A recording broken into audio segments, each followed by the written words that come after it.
Olá, meus amigos, sejam muito bem-vindos ao canal Lógica na Mente. Dawkins frequentemente assume que a ciência é o único método confiável para se chegar à verdade. Esse argumento é conhecido como cientificismo, porém, a própria lógica refuta essa posição. O cientificismo é autorrefutável, porque a afirmação somente a ciência fornece a verdade não é uma proposição científica, mas filosófica. Portanto, o próprio critério de Dawkins exclui sua afirmação. Questões como moralidade, sentido da vida e a própria existência de leis naturais não podem ser resolvidas empiricamente. Dawkins propõe que tudo pode ser explicado através da evolução e da biologia, chegando ao conceito do gene egoísta. Isso implica que nossas ações, escolhas e até ética são apenas um produto da programação genética. Reduzir todos os fenômenos humanos ao funcionamento genético é uma falácia da composição, ou seja, supor que a soma das partes, que seriam genes, explica o todo, a consciência e a moralidade. A consciência e a tomada de decisões possuem propriedades emergentes que não podem ser explicadas apenas pela biologia molecular. Dawkins frequentemente argumenta que a moralidade é um subproduto da evolução, não havendo uma base objetiva para valores morais, pois estes seriam apenas adaptações vantajosas para a sobrevivência. Agora, reflexione comigo uma refutação lógica. Se a moralidade é puramente relativa ou evolutiva, Dawkins não podem afirmar de maneira alguma que certas ações como genocídio ou racismo são objetivamente erradas. Porém, ele frequentemente se posiciona moralmente contra a religião ou comportamentos humanos. Isso cria uma inconsistência lógica, pois ele usa valores morais objetivos, como justiça e verdade, sem uma base que as justifique. Dawkins, ao criticar a existência de Deus, frequentemente rejeita o argumento da causa primeira, alegando que a evolução elimina a necessidade de um criador. Mas para explicar melhor, o argumento da causa primeira, como formulado por Aristóteles e posteriormente por Tomás de Aquino, não é invalidado pela evolução. A evolução explica processos dentro do universo, mas não responde a questões fundamentais, como por que existe algo ao invés de nada. A contingência do universo implica a necessidade de uma causa necessária, algo que a ciência não pode abordar. Em Deus um Delírio, Dawkins sugere que a crença religiosa é irracional e fruto de um delírio coletivo. Esse argumento comete a falácia genética, que tenta invalidar uma crença com base em sua origem, como a cultura ou a evolução, em vez de sua verdade lógica. Além disso, a crença em Deus tem sido defendida filosoficamente por milênios, Anselmo, Descartes, Leibniz, entre outros, com argumentos racionais que não podem ser descartados como um mero delírio. Então o canal Lógica na Mente, para refutar esses argumentos cientificistas ou reducionistas, como os de Richard Dawkins, vamos utilizar analogias e principalmente fazendo referências às próprias ideias de Charles Darwin. Podemos recorrer também a citações e interpretações das obras de Darwin que destacam a limitação do conhecimento humano e o caráter não dogmático de suas proposições. Isso permite mostrar que a postura rígida e dogmática de Dawkins está em contradição com a abertura intelectual do próprio Darwin. Darwin escreveu assim em A Origem das Espécies: ignorância gera confiança mais frequentemente do que o conhecimento.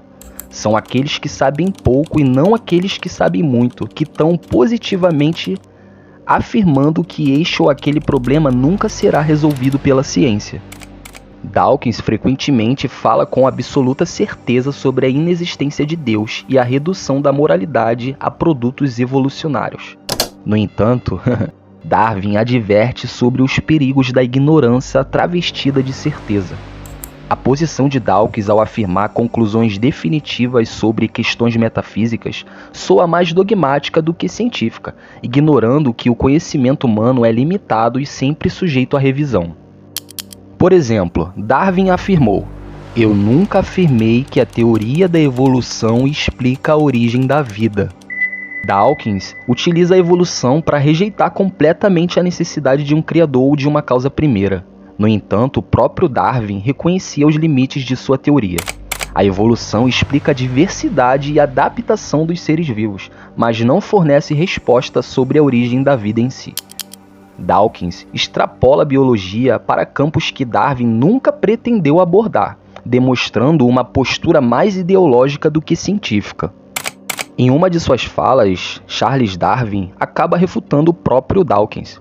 Ele afirmou: existe grandeza nesta visão da vida, com seus poderes originalmente soprados em algumas formas ou em uma, e que, enquanto esse planeta tem girado conforme a lei fixa da gravidade, infindáveis formas, as mais belas e maravilhosas, foram evoluindo e ainda estão evoluindo.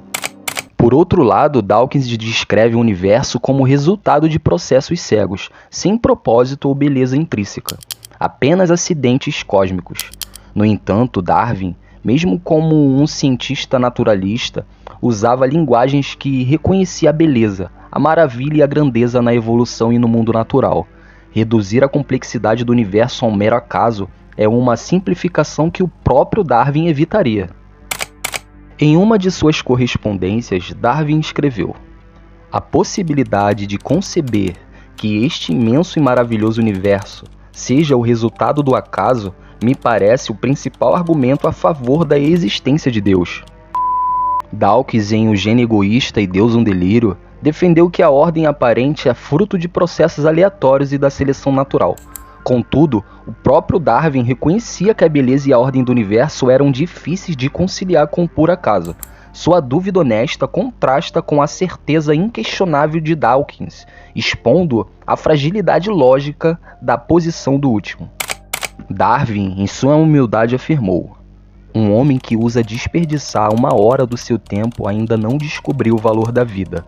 Fica bastante claro que Dawkins tende a desprezar dimensões não materiais da vida, como o sentido, a espiritualidade e a moralidade, ao reduzi-las a mero produto biológico. Darwin, ao contrário, reconhecia o valor intrínseco da vida humana. Se a vida tem apenas valor adaptativo, como Richard Dawkins sugere, então, desperdiçar tempo ou buscar propósito? Isso seria relevante, algo que Darwin rejeitaria. As próprias palavras de Darwin demonstram que ele era um homem aberto à dúvida, humilde quanto aos limites da ciência e impressionado com a ordem e a complexidade do universo. Dawkins, ao contrário, ao adotar uma postura dogmática e reducionista, trai o espírito científico e filosófico que inspirou Charles Darwin. A certeza absoluta de Richard Dawkins, portanto, não apenas se contradiz, mas também subestima as nuances que o próprio fundador da teoria evolutiva fez questões de respeitar. Richard Dawkins comete um erro lógico fundamental ao aplicar critérios científicos a questões filosóficas e metafísicas. Ele argumenta que Deus não existe porque a ciência não consegue detectá-lo. Porém, ele se esquece que a ciência investiga fenômenos empíricos, ou seja, materiais e observáveis. Deus, por definição, é um ser não material e transcendente. Exigir provas científicas para algo que transcende o método científico é uma falácia da categoria, como pedir para um telescópio medir emoções ou usar a matemática para provar uma cor. Preste atenção nessa analogia. Se você não consegue ver música através de um microscópio, isso não significa que a música não exista. Significa apenas que você está usando a ferramenta errada. Em diversas das suas argumentações, Richard Dawkins rejeita a necessidade de um criador ou uma causa primeira, afirmando que o universo pode ser explicado por processos naturais, como a evolução e as leis da física. As leis da natureza e os processos físicos não existem por si mesmos. Eles pressupõem um fundamento, a existência de algo contingente, como o universo, que poderia não existir, exige uma causa necessária e incausada, um ser que não depende de nada para existir. Isso é logicamente consistente com a ideia de Deus como causa primeira. É bom deixar claro que explicar a máquina, que seria o universo, não elimina a necessidade de um engenheiro que a tenha projetado ou colocado em movimento. E se você acompanhou até aqui essa breve história, deixe o seu like, comente e siga o canal Logicamente.